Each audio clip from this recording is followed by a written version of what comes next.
Oke.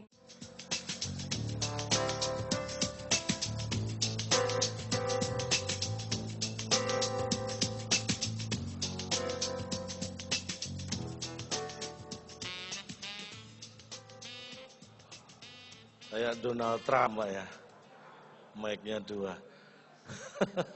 Bismillahirrahmanirrahim. Assalamualaikum, waalaikumsalam warahmatullahi wabarakatuh. Saya kalau diundang bank selalu menggunakan prinsip ekonomi. Modal sekecil-kecilnya mendapatkan untung sebesar-besarnya. Jadi mengucap salam itu dapat pahala, menjawab dapat pahala. Jadi saya ucapkan, saya jawab sendiri. Biar pahala saya sebanyak-banyaknya. Sekarang kita berbagi pahala. Assalamualaikum warahmatullahi wabarakatuh. Selamat malam, salam sejahtera. Saya Cak Lontong, salam lemper. Tepuk tangan buat BTN. Luar biasa malam hari ini bicara masalah properti. Pas itu dengan keahlian tetangga saya. Jadi saya ini sangat bersyukur diundang di sini untuk memberikan, mungkin ini sedikit masukan buat saya nanti ya. Tolong nggak perlu diperhatikan karena cuma sedikit. Tapi yang penting adalah esensinya. Saya ingin mengatakan pada awal sebelum saya masuk ke materi saya yang agak berat.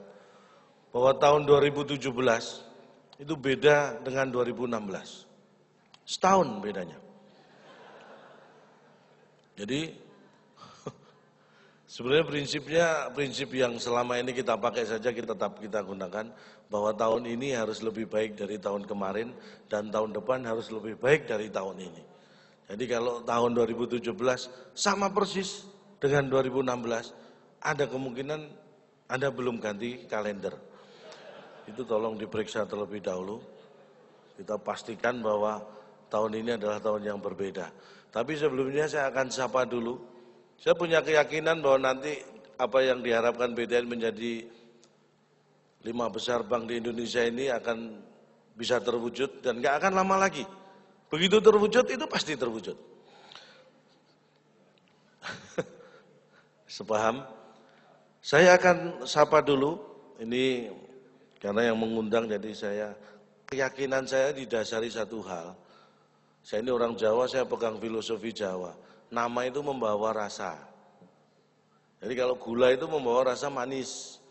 Garam itu membawa rasa asin. Karena nama selalu membawa rasa.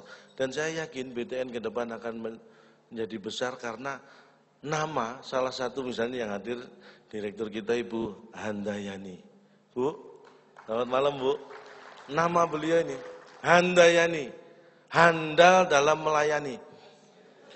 Ini artinya dalam masalah pelayanan kepada customer atau partner-partner dari BTN ini beliau sangat handal. Makanya saya yakin ke depan BTN akan menjadi besar.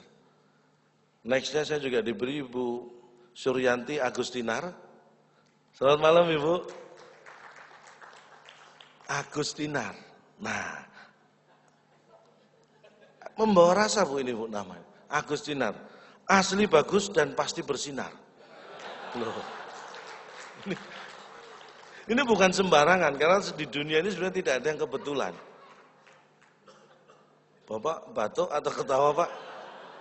Mohon ini tahun 2017 kita harus bersikap dengan tegas supaya tidak ada salah persepsi.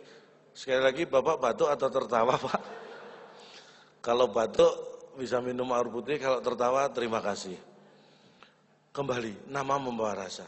Bukan kebetulan, Ibu Handayani dan Ibu Agustinar, nama beliau membawa rasa yang aura yang sangat positif untuk perkembangan BTN di tahun 2017 nanti. Mungkin ya, ada yang mengatakan, wah Cak Lontong mentang-mentang diundang singkatannya dibikin bagus. Tidak, itu bukan kebetulan. Karena banyak hal di luar sana yang terjadi juga. Kayak contohnya nama saya Lontong, apa filosofinya? Lontong, mengenyangkan. Saya berharap kehadiran saya itu bisa mengenyangkan. Minim secara fisik.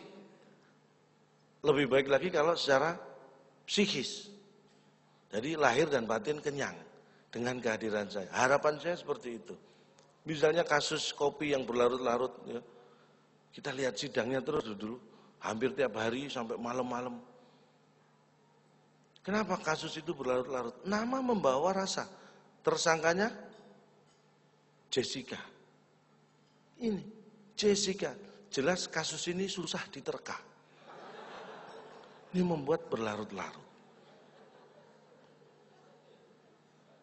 Yang jadi korban Mirna. Mirna kenapa jadi korban? Karena Mirna minum racun belum pernah. Ini bukan kebetulan. Karena saya sendiri, anak saya dulu waktu lahir tahun 98 itu. Anak saya lahir, waktu itu anak pertama. Waktu istri udah merasa mau melahirkan, posisi di rumah saya bawa dengan mobil. Tahu sendiri Jakarta macet waktu itu. Pas mau ke rumah sakit, gara-gara macet akhirnya nggak sampai rumah sakit. Belum sampai rumah sakit anak saya lahir. Makanya saya langsung beri nama anak saya itu Jonathan. Brojol karena kemacetan. Itu untuk mengingatkan peristiwa sejarah lahirnya anak. Jadi nama itu membawa rasa. Jadi kalau saya ingat anak saya, wah ingat masa lahirnya dulu. Jonathan. Itu masih mending Pak. Saya punya teman di Jogja, sama kejadiannya.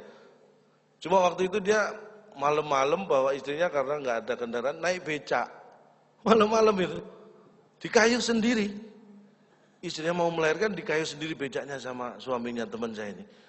Mau nyampe rumah sakit belum sampai lahir juga di jalan. Wah dia saking gregetan. Kalau ini dasarnya gregetan dia. Makanya anaknya diberi nama Darwis Suherlan. Saya tanya, kamu kenapa anakmu kok Darwis Suherlan? Kok aneh?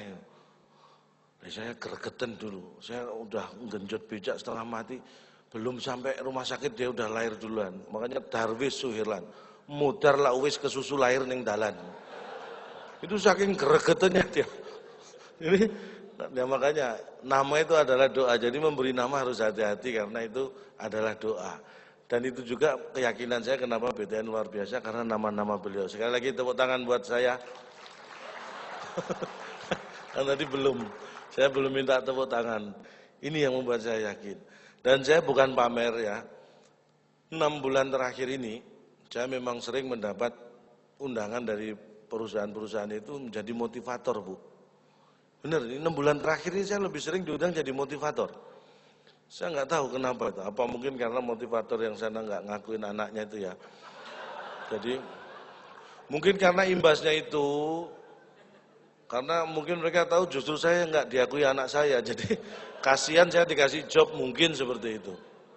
Tapi saya sendiri juga heran. Saya ini merasa saya ini cuma pelawak dagelan kok diundang jadi motivator. Tapi ternyata ini yang tidak saya sadari. Menurut mereka yang mengundang, saya itu membawa perubahan. Ini saya sendiri nggak sadar. Awalnya ingat saya, 5 bulan yang lalu saya diundang sebuah perusahaan untuk menjadi motivator. Ketika saya beri motivasi, besoknya tutup. Oh, tapi Senin buka lagi. Saya diundang hari Sabtu waktu itu. Kalau Minggu kan tutup kantornya. Senin buka lagi lebih bergairah. Tuh, menurut mereka. Malah 2 bulan yang lalu itu lebih parah. Ada perusahaan ini, seminggu yang akan datang, ini perusahaan sudah merencanakan akan mem-PHK 50%. Separuh karyawannya akan di-PHK. Nama-nama yang di-PHK sudah ditentukan, Bu. Seminggu sebelum terjadi mengundang saya jadi motivator. Dan saya sangat bersyukur karena seminggu kemudian setelah saya menjadi motivator di situ, saya dapat kabar 50% karyawan yang namanya sudah ditentukan akan di-PHK. Semua batal di-PHK. Karena 50% lainnya yang di-PHK. Jadi minim saya membawa perubahan nama-nama yang di PHK. Itu ya. Itu yang membuat saya yakin bahwa saya membawa perubahan. Karena prinsipnya begini, setelah saya pikir-pikir. Seseorang itu menjadi motivator karena dia sudah frustrasi memotivasi dirinya sendiri. Ini yang harus kita yakini. Benar Pak ini Pak. Makanya motivator itu dimanapun bisanya cuma ngomong. Anda jangan berharap mereka bisa melaksanakan yang diomongkan. Jangan pernah berharap seperti itu. Makanya kalau ngomong sepertinya bijak ya kan. Buktinya aslinya nggak ada bijak-bijaknya sama sekali. Terbukti kan. Saya yakin seperti itu karena saya juga seperti itu. Jadi mereka itu sudah frustrasi memotivasi diri sendiri, makanya jadi motivator, memotivasi orang lain. Karena seperti resep obat itu mungkin buat saya nggak cocok, siapa tahu buat Bapak Ibu cocok. Nah, apa salahnya saya berbagi resep, ya kan? Ini prinsipnya seperti itu. Jadi jangan mengharap saya bisa melaksanakan apa yang saya sampaikan, tapi saya berharap apa yang saya sampaikan Bapak Ibu tidak laksanakan.